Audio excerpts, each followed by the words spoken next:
Real Men Feel with Andy Grant encourages men to allow and express all of their emotions. Despite what you may have been told, all emotions do serve you. Real Men Feel is committed to engaging in discussions that most men aren't having, but all men can benefit from. All links mentioned in each episode are in the show notes found on the blog at realmenfeel.org. Now let's get to it. Hello and welcome to another edition of Real Men Feel. This is your host, Andy Grant. This episode is brought to you by mensgroup.com, the leader in online men's groups where you can connect with other men and be supported in whatever you are dealing with at this time. Groups are curated, so you'll always be with guys that are going through similar challenges. Visit mensgroup.com/RMF. You'll find some articles, resources, and an opportunity to try a men's group for free. You know, being part of a men's group, working with a coach, listening to Real Men Feel, talking to your partner, your buddies, all of that involves some level of emotion. And many guys were raised to ignore their emotions, or even gone so far to say that that feeling is somehow wrong for a man. I find even more people operate with the notion that emotions don't belong in business either. And today's show, we're going to really explore the emotional side of work, the value of having, a strong emotional connection with customers, with clients, or as a customer client, a strong emotional connection to the people you choose to work with too. Goes both ways. So my guest today, very happy to have here, is online video storytelling expert and podcaster, Mr. Ian Garlick. Welcome to the show. Andy, thank you so much for having me on the show. Love to be here and love to talk about emotions. I like making people cry. Just kidding. I've been accused of that often, so it's good to hear someone else say that. Good. No, it's funny you say that because I go and do a lot of customer stories and people are always I'm kind of known for getting the emotion out, and people are like, did you make them cry? So let's start right there. Is that like a skill set you always had, no matter what sort of career you're in, what work you're doing? Are you that connection and giving people that ease of expression? I think I've always been kind of a good listener. People have, because I'm interested. I'm genuinely interested. And it's one of those things that I've definitely developed over the years. I remember the first time I saw Charlie Rose, I know he's been through a lot of stuff, but I saw him interview for the first time and I'm like, I want to be that good because he's such a good interviewer. But it's listening, it's asking actual questions, not having a list of questions. And it's something I've developed over time and paying attention, but I think it's one of the most crucial skills out there, especially in marketing and business. Cool. And you've done a lot of work with leaders in personal development. So were you involved in personal development, or did you come at it just from did you just happen to land there as kind of your niche or your most used clients, or what was your path? Well, I didn't get involved. That's an interesting question. So because my father was into the personal development stuff. And so I always kind of knew of it. We'd listen to Zig Ziglar sometimes in the car when I was, he was driving me to school. So he had the tapes and I always be like, what is this? So I've always been kind of into personal development on that side. And from a learning standpoint, I've always been a big learning nut. When I was a kid, my favorite thing would be to go to the bookstore and buy some nonfiction stuff and learn something new. So I guess I've always been into personal development, and then got exposed to into that whole world and got to know people in it. And eventually they became clients across the board on personal development side. I work a lot with services, so lawyers, doctors, dentists, helping them tell their story. But the personal development side, I'm big into my own personal development. So I think it's also led me to get to know these people, because then I kind of pick up the phone. I'm like, hey, I'd love to talk to you. And I end up working with them. Cool. So good. You mentioned all these different businesses. So how can storytelling impact a business? From a marketing standpoint, if you think about storytelling, especially because we're video storytelling, it triggers every part of the brain. People remember it. One of my favorite lines came from Roy Disney Jr. at a shareholders meeting. And, he stood up and he's like, and they were talking about branding. He's like, branding is for cattle, and this is paraphrased, but branding is for cattle. People buy stories. And that's coming from arguably the most recognizable brand in the world.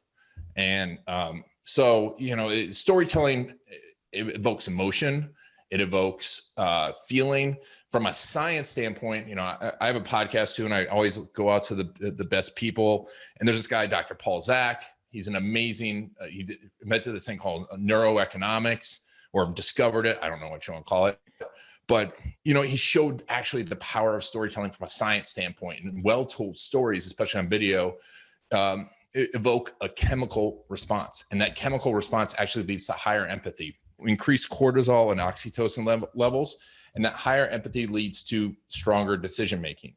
But, from a, pure storytelling standpoint, we remember stories. We think in stories. When you buy something, you're thinking in stories. So that's the profit side of it, right? Because people are going to remember you. On the beneficial side, and this is something that's, it seems like an ancillary benefit, but I think it's one of the most powerful benefits. Is running a business, as you know, is tough. Anyone that tells you it's not tough has not run a business for a long time. It's one of those things where you're like, this is the best thing in the world. I want to quit and go work at Starbucks the next day, right? So we all get upset. We all see different things. We all have different problems. But if you have really strong stories that you can remember of people that you helped, especially that's what I love about videos. If you have videos that you have of people that you've helped and they're telling their stories, not just saying how great you are, but telling their stories, that can get you through those tough days. That can keep you inspired, because there's a point where you're just like, oh, I hit the $1 million mark. Next is $2 million mark. And you have that little bit of, oh, this is exciting. And now that's gone. It's $10 million, $20 million. Where's enough? And, but when you have those stories of people you've helped, it makes it all worth it. And I think that's the most beneficial part of storytelling for business. Yeah. Cool. Yeah. It gives you that fuel of your why when you're having those down times, and you need your clients to remind you that you do something that's valuable, perhaps, or. Oh yeah, because we all have clients that tell us, everyone, no matter how selective you are, is going to have a client telling you how bad something sucks at one point. And if you really care, like I care, when a client tells me something's not working, I get upset. And I'm like, oh, what did we do wrong? What can I fix? How can I help you? And then, and it sometimes ends up just being that person. That person's either having a bad day, bad month, bad life, and they're taking it out on you. And these other stories can remind you that you do good work. I had a manager tell me years ago, use this phrase that I had not heard until then, that one of my talents was that I took psychological ownership over every task. And I was like, oh, that's a good thing? All right. Cause that's why I'm driving myself nuts to get shit done. And I'm like, all right, at least it's appreciated to some level, but I had not heard that term. But is that similar to what you're talking about? Oh, 100%. 100%. And it's funny. I've never heard that, but it's something I do. And I think a lot of entrepreneurship, one of our clients, and one of the people I work with and one of my mentors is Gino Wickman. And, he wrote EOS and some of the best books out there, but he wrote this book, Entrepreneurial Leap. And one of the number one qualities of entrepreneurship is that they take ownership of everything. And I think it's a positive thing because we take ownership. We're like, that's my fault. I'm going to fix it. But on the other hand, you take ownership of things that really sometimes aren't your fault. Like that person had a bad day coming into the office and everyone was screaming and yelling at them. And then now they're taking it out on you and they found this one little thing that they're upset about and it's all your fault.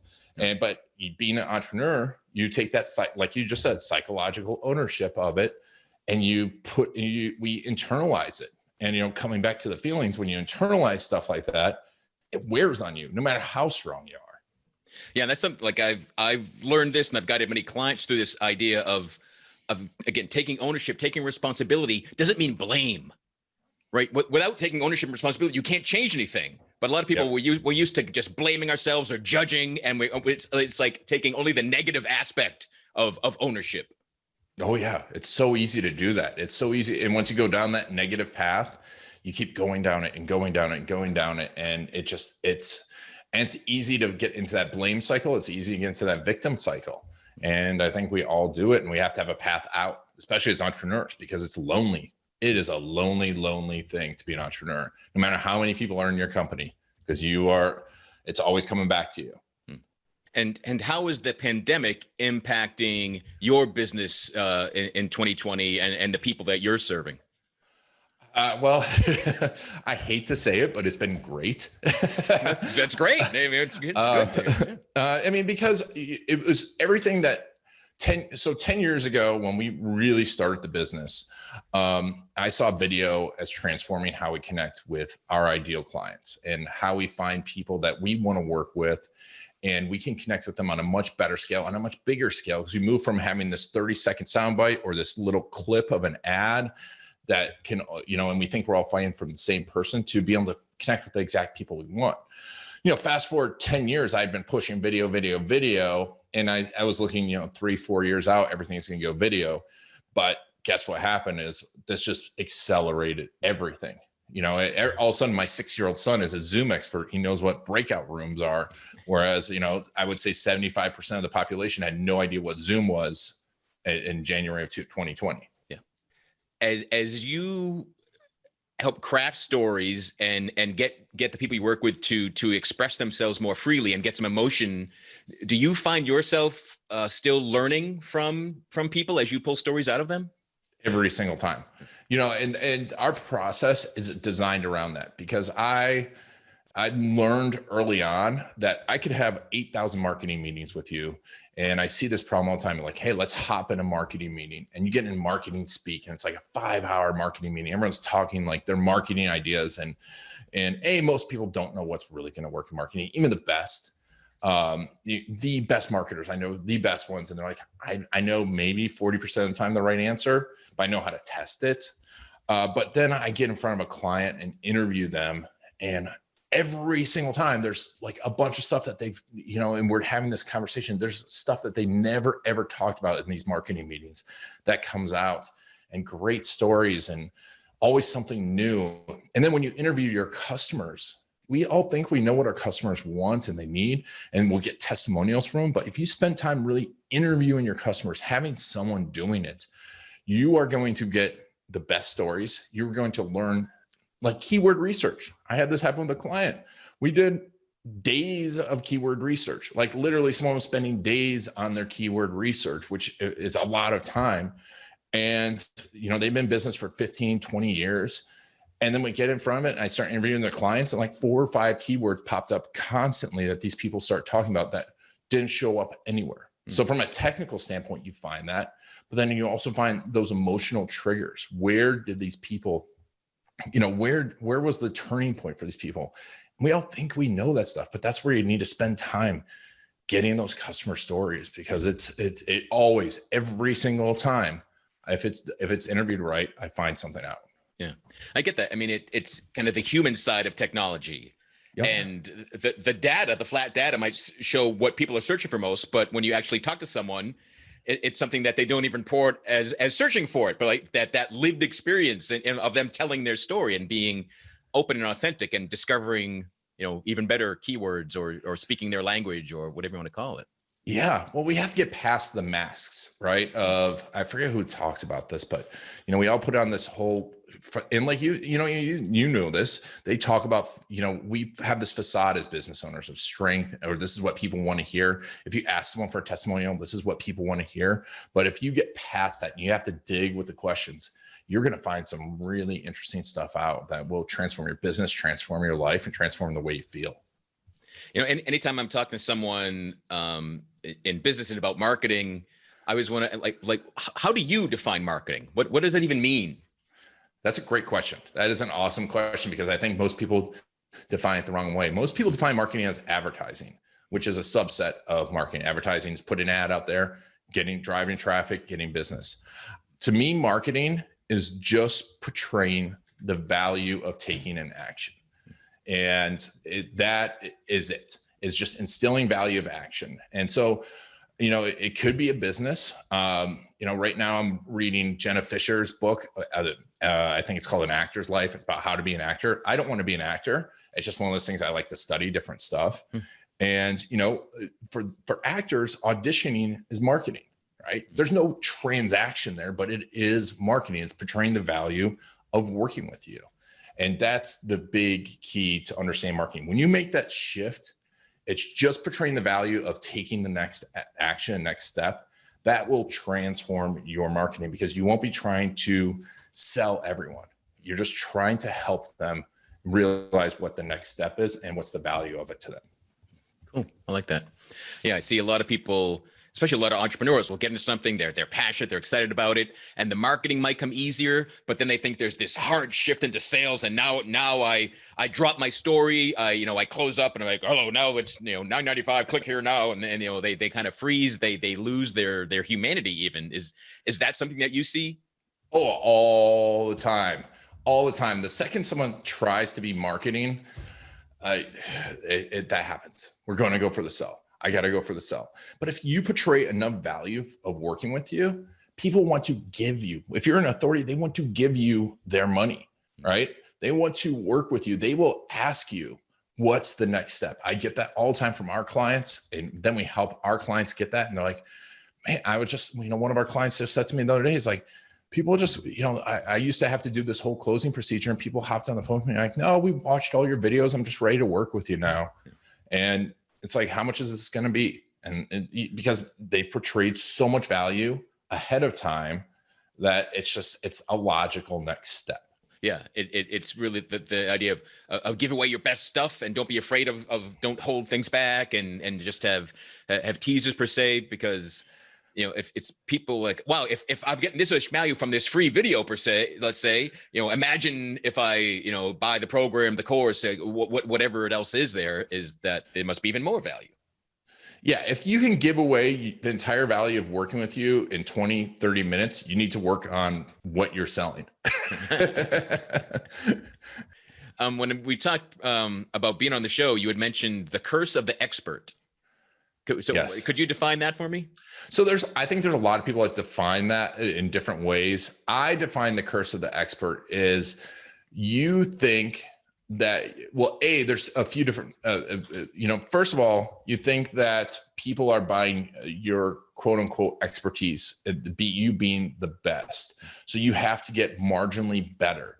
And then you try and sell that marginal betterness, right?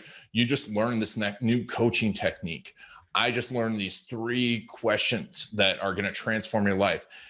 Or I just learned this new Facebook ads technique, or I just learned this new way to get ranking on YouTube.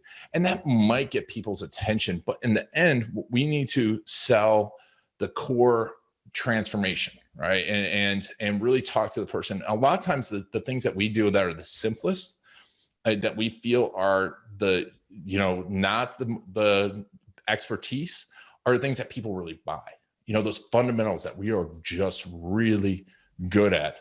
But being an expert, you think people are buying your expertise, you try and sell that, and you try and market that, and you try and get complicated with it, or you try and say, I've got this degree and this degree and this degree and this degree, and no one really cares. They care about the transformation that you're going to make for them. And if you focus on that, you are going to win. But because to be an expert at something, you have to constantly improve yourself. But that's not what you need to sell. That's not what you need to market. You need to market the transformation. And that's where a lot of people in the curse of the expert forget. And they just want to show you how really good they are at stuff and wow you with jargon. Yeah. It's almost that notion of expertise is that dangling carrot that they're always chasing, proving it to themselves and thinking that will make a difference for others.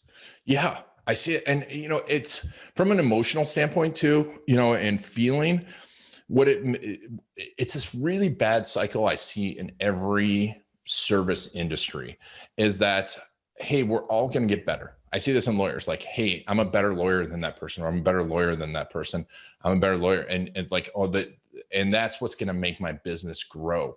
I'm like, it's really, really not. It is how you portray and how you transform a person is going to make your business grow. But what happens then is they get critical, like lawyers get critical of other attorneys saying, I'm a bad lawyer, or coaches say that person's a bad coach, or marketers say that person's a bad marketer. Now, if they're not doing their job, yes, they are. But if they're actually getting results for a person, it's not a bad thing. But then they'll go and comment and, make nasty comments. I see this on Facebook. I work helping coach videographers build a video business like we have. And I recently posted an ad and about, helping coach them build a business, which I've helped people do. Like, I don't claim to be the best filmmaker in the world. But immediately, other filmmakers got on there and started going, well, your lighting technique is this and blah, blah, blah. I'm like, I'm not selling lighting techniques.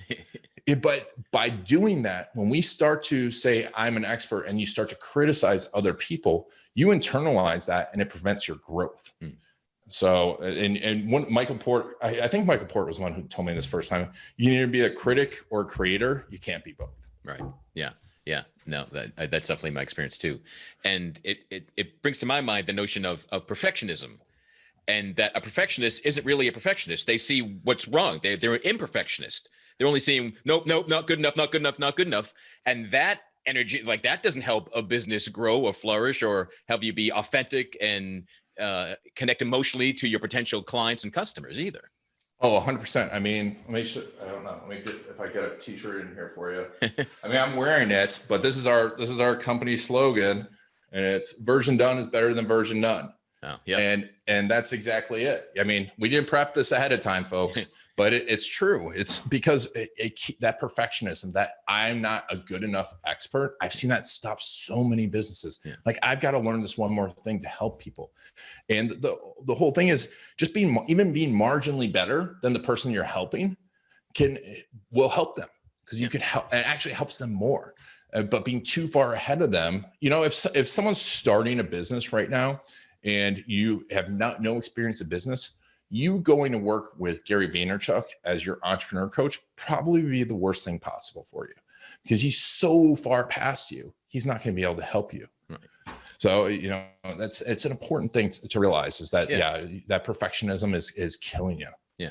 Or it's like if you're trying to build a website to launch your business and you're investigating getting meetings with venture capitalists, that's just such a farther leap. You're not there. And that if you have that meeting, it'd probably be all over your head, and they'd laugh you out and you'd feel down and probably wouldn't finish your website.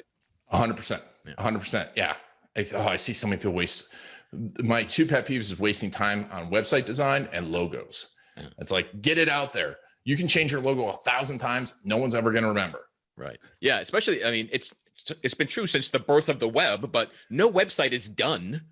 There's always going to be, and ideally, your logo doesn't change as often as your website content might, or the design and layout. But yeah, it doesn't matter. Yeah. You might get comments, oh, I like that logo, and then they don't buy from you, or they didn't even know you had a logo. Let's do business. Right. Yeah. Exactly. It's the story behind that logo. And it comes back to the whole branding thing. People buy stories. It's the stories that, when people go to Disney World, they're not buying. They associate the Mickey Mouse ears with the story of their youth and the youth that they're going to impart on their children. That's what that is. And it's connected to that. It's not because it's three perfect circles. Seeing things that people put their time and energy in that doesn't work, is there one kind of buzzy marketing activity that everyone's flocking to right now that you just see as, not the best use of time? I mean, I think most marketing activities are a decent use of time. I think almost everyone falls too far into lead generation and not enough time into customer nurturing and existing customer nurture and spending time with that. And I see people saying, oh, I want to make, like, from a video standpoint, I want to make these big, beautiful, epic videos. And I'm like, but it provides, you can make it. I've seen so many beautiful videos that I'm like 7 minutes in and I'm like, I have no idea what's happening here. And 7 minutes on the internet is an eternity. An eternity. I dare you to watch, anything that doesn't have cats or pretty women in it for more than 7 minutes on your YouTube. And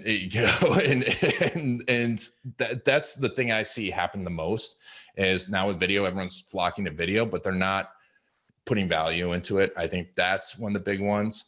I think that TikTok has its place, and I think it is a place for people to be, and it's a trend, and you should do trends. I think people are killing LinkedIn right now, like not killing it with LinkedIn, killing LinkedIn with, because Microsoft's just letting whatever happen on there. I'm like, I am sick of these spam messages. But it just comes back to that whole providing value thing. If you're providing value, you're going to win. Can there be value without emotion, or just the emotion makes the value seem even stronger? No, there can't be emotion. 100% cannot be value without emotion. Okay. There is always an, if you say there's value, if someone says there's value without emotion, they haven't dug deep enough. There's always like, no one really wants a big pile of money. They've associated that pile of money with some emotion out there. No one cares if their business is really cares if their business is $100 million. And they've associated that with an emotion. At $100 million, I'm gonna have some sense of self-worth, or Johnny on the from 6th grade is gonna see me and be jealous, right? Like some of the big names out there, they're just being driven by that emotion. What does work well? If it's not quite LinkedIn and TikTok's good to be, but like if there's a new online entrepreneur, how can they best make use of story? So, the number one thing is go help someone and get their story. And, if you do that, if you develop enough customer stories, enough client stories, you will win. And if you understand your customer story and how those stories associate it. So if you can imagine, this is a tough thing. I don't know why people have it, but we do this thing called a storyboard blueprint. We work through a customer's journey, but from their point of view, not like, here's my funnel, blah, blah, blah. They're going to opt in. They're going to get these emails. That's not their journey. That's your journey. So if you can understand their scenes and their storyboard and be able to put yourself inside of there and go, what is going on in their life right now? What is the story that they need to hear? And you develop that whole collection of stories, then you will win. So if whatever you're selling, what is the point that they are looking for that transformation, that little bit of transformation? If you're selling hand soap, what is that transformation that hand soap is going to give them? And where is that transformation happening? Is it when they're out on a date and their date smells their hands and now it's like, oh, your hands smell COVID free? I don't know. But, it's understanding those moments and then understanding what's leading up to those moments and where that person is. Because then when you know that person, if you really know that person, you can then go, okay, what's around them right now? Like right now I have 2 desktop computers. I have my cell phone, but I'm not looking at my cell phone. What's happening at that moment? What's happening right after that moment? What are the devices they're using? What do I need to tell them? Now that's what's working. From a technical standpoint, YouTube. YouTube is not going away. YouTube is going to become the next TV. It already has. I go to so many people's houses. The kids are watching YouTube on the TV. It's owned by Google and it's the 2nd most used search engine. It is still the biggest opportunity out there. And would someone best utilize YouTube just by making lots of content? Should there be a strategy behind it? Or is it just throw everything at the wall and see what connects to people? Once again, provide value, especially if you get very, very pointed in that value. Because if you want to become an YouTube influencer, that's a different strategy than if you want to drive business for your business using YouTube. Because I have clients that literally have videos with 10, 15 views, but they've made $50,000 off that video because it answers a very specific question that only a person that has this very specific answer or question is going to ask, that will then cost them a lot of money to fix that problem. So that's, once again, coming back to that journey. I would definitely start out on YouTube with the stuff close to the buyers, the person point where someone's buying. What's your about us? What's your story? But always in the context of that person. It's the 2nd most used page on the website. People will watch that video the most. Then your customer stories can be optimized for the problem. Get those on YouTube. And then just frequently ask questions that your customers, your clients have. Put those out there over and over and start keeping track of those. Because if you answer a question more than once, odds are there's another 100 people that have that question. And I assume you're suggesting you make all that in video. You just have a long list of text for FAQs. It's make a video for each one, perhaps, and you just have lots of content, and it's adding value. Yep, exactly. Add value, make more videos. There's certain videos that, yes, you should have higher quality production around. But if you're just answering questions, especially if you're a service business, people are buying you. So you're giving this value to them, that portrayal of value. They're seeing your face, they're associating your face, your voice with that. And yes, some people are not going to like your face. Some people are going to hate your voice. That's fine, because those are people you don't want to work with anyways. Because if that person calls you up and you work with them and they hate your voice and your face, but you're both working with each other, it's going to make you both miserable. Yeah. Yeah. Something I've encouraged entrepreneurial clients I've had over the years to not hold back and to be themselves, so that, the people you attract are as valuable as the people you repel.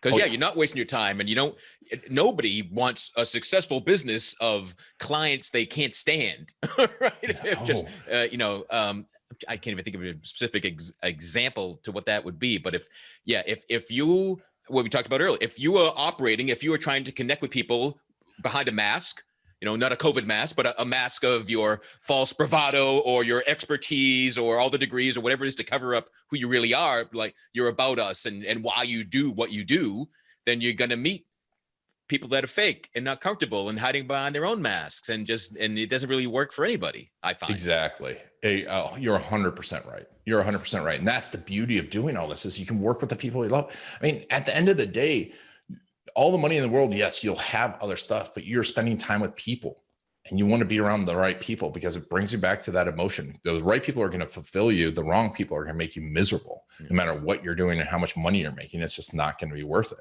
Yeah. So, and this isn't just for, a coach, a storyteller, an author, or someone that's obviously making an emotional connection, but even if you're, a dry cleaner, like, sharing why you do it, or your story, like, oh, I want to help those dry cleaners, as opposed to those other ones that are just some anonymous storefront. Is that part of it? Oh, 100%. 100%. We want to do business with people we like. We want to walk in someplace. Yeah, there are people that just want the lowest dollar, but you don't want those people. There are people that, if you have a tire company, I mean, I work with mechanics. They want to work with, there's people that want to walk in and feel like they know you, like you, and trust you, no matter what you're doing for them. And they want to feel I mean, I remember one of my first jobs in a long time, I did a lot of bartending. And, I was taught early on, people can get a drink anywhere. They're buying working from you. They're buying you talking to them. And that's the truth. People can go to LegalZoom. They want to work with someone that they feel like they know, like, and trust. And they want to work with something that makes them feel like that outcome is going to happen, from weight loss to tires to, the neighborhood store. I just saw a thing on the Today Show today where they gave this woman who pumped their gas $1,500, and everyone goes there to get gas pumped by this woman because they love her so much. I mean, that's the level of it. Is everyone going to do it? No. Are there going to be people that say you're stupid? Yes. Yeah. But you're going to attract the people you love no matter what you do with video. And so that's why you say that everyone ideally is really emotionally connected to their customers, that they're people you like. It doesn't, you're not stalking them. It doesn't, but just like you generally like the people you work with. Yes. I mean, yes, there are people that don't, and it's all about the dollars and cents, but that's very few and far between. Most of us want to like the people that we work with, and we want to feel fulfillment from them, and vice versa. And they want to feel fulfillment from us. I feel like we've kind of been all around this, but and I think it's obvious that it's a yes. But how important is mindset in being a business owner and being a service provider? Oh, it's everything. It's everything. I mean, it is 100% everything. I was just on the call with someone the other day, and they're like, I can tell you're excited about what you do and you're excited about working with us. I'm like, I am. Right. And I think I was actually having earlier on, I was just kind of having one of those days where I'm like, I don't really feel like doing this, but I'm able to go and remind myself why I'm doing this and get in front of someone and give it my best shot. And I think it's everything, because if you don't have the right mindset and you don't know how to get out of those funks, we're all going to get out of those funks. If you don't have that tool set, it's going to be a tough road ahead of you. Once again, coming back to that whole Jenna Fisher thing, just because just by the way, she was Pam in The Office, but she was talking about how she dealt with rejection by going and volunteering at animal shelter. It's that tool of mindset. It's the only way you're going to get past the rejection, the problems, is learning how to control your mindset, learning how to adapt to your feelings, not get rid of them, No one should think that they should push feelings out. I think that's a big problem too. Yeah, like ideally, every feeling, even a negative feeling of, you feeling some loss or you're rejected, you lost a deal, whatever it is, feeling it lets it pass through much quicker than fighting it, denying it. And, I find that being willing to feel disappointment keeps me from really judging extra harshly and just pummeling myself. Just, oh, yep, that sucked. Ugh. All right. Well, ideally and it can pass that quick when you let it. Yeah. But, instead of going, oh, well, that sucked because I suck, because I'm wasting my time. I can't help people. Why am I even doing this? I don't know what I'm doing. This is stupid. I've wasted all this time. You can go pile and pile and pile. And you can feel worse by kind of resisting feeling, a little bad to begin with. Yep. Yeah. We're going to all feel bad. That's life. That's part of life. I think, you have to acknowledge bad feelings. You can't resist them. And, the people that say I'm happy all the time, they're lying. No one's happy all the time unless you're on some massive drugs. Mm-hmm. And even then, eventually there's some, you're coming down at some point. Yeah. You're perfectly right. It's acknowledging it and then letting it happen and letting it wash over you. Is there an aspect of your business right now that you really like the most? What stands out, like get you, even if you like every day, like, oh, good, it's this type of day? I don't know. Yeah. I mean, right now, I love coaching and teaching people. It's one of my favorite things, seeing that aha moment. I love helping people out and helping them pass to the next level, especially when coaching people on how to get their videos out there and how to get their story out there. And when it starts to work for them, they're like, oh my God, this really works. That's my favorite thing. But also I love the tech side of it and love to learn the latest and really improve those systems. So, right now I love customer stories. I always love working with a business and learning their customer stories because it's always amazing to see how people are helping people. Tell me a bit about your podcast, the Garlic Marketing Show. Oh, I've been doing it for almost 4 years now. 300 episodes. We've had, I talked about Gary Vee. We've had Gary Vaynerchuk on, Michael Port, a lot of people I talked about. We focus on marketing tactics that are really working right now, some mindset stuff, but really what's working right now in marketing. So, and genuine experts teaching genuine things that are working. Cool. So since you mentioned what's working right now, is this idea of emotional connection, is this something that's only working right now, or is this a truth of humanity? Oh, you're right. I mean, truth of humanity, 100%. Okay. You read any marketing book, you get Ogilvy, the giants of marketing, and they talk about that emotional key, that that resonance. Because if you need to spend that time learning your customer and learning how to evoke those emotions, whatever they are. Once you do that, you will win over and over. Cool. Awesome. So I know you have a lot of different separate businesses, it seems. So what's the best way to learn about you and what you're up to? Sure. We have the agency side, Authentic Web. If you follow us on Story Cruise, you go to the Facebook page, Story Cruise, or you go to cruisetube.com. That's our YouTube channel. I'm always trying to get people on our YouTube channel. We got tons of, if you're a videographer, you can learn about how to become a better videographer, run your business. If you are a business looking to build, learn, tell your customer stories, how to do an About Us video, you can learn stuff there. And from there, it opens the gates to everything else. Cool. We'll have links to all that stuff at realmenfeel.org, and we'll have links to some of the books mentioned. Because I love Pam from The Office. I did not realize she had written a book, so that's cool. It's so good. It is so good. Even though I didn't want to become an actor before, I definitely don't want to become an actor now. But her mindset stuff and I listened to the audiobook. It's really well read, so I definitely suggest it. Cool. Awesome. Well, Ian, it was great to connect with you. Emotionally connect here and live by example and hear your passion and expertise without being stuck on expertise. Am I somehow saying that properly? Yeah. Well, it's great to be on here. Thank you so much for having me on, Andy. I really appreciate it. Love talking to you. Awesome. So thanks everyone for listening. Check out realmenfeel.org for links like I mentioned. And if you are struggling and feeling like you need a place to connect with other guys, if you feel you're missing friends, check out a free gift I have at realmenfeel.org/gift. It's a list of places, virtual and online, to meet like-minded men and to help you build your authentic connection, let yourself be a little bit emotional, and maybe you're gonna build or create a business that way, right? Thanks for listening again, and until next time, be good to yourself. Thank you for listening to Real Men Feel.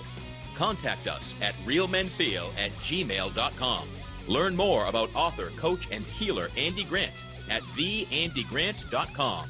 If you enjoyed this episode, it would help us greatly if you gave a review wherever you are listening right now. It takes less than a minute and helps other people discover Real Men Feel.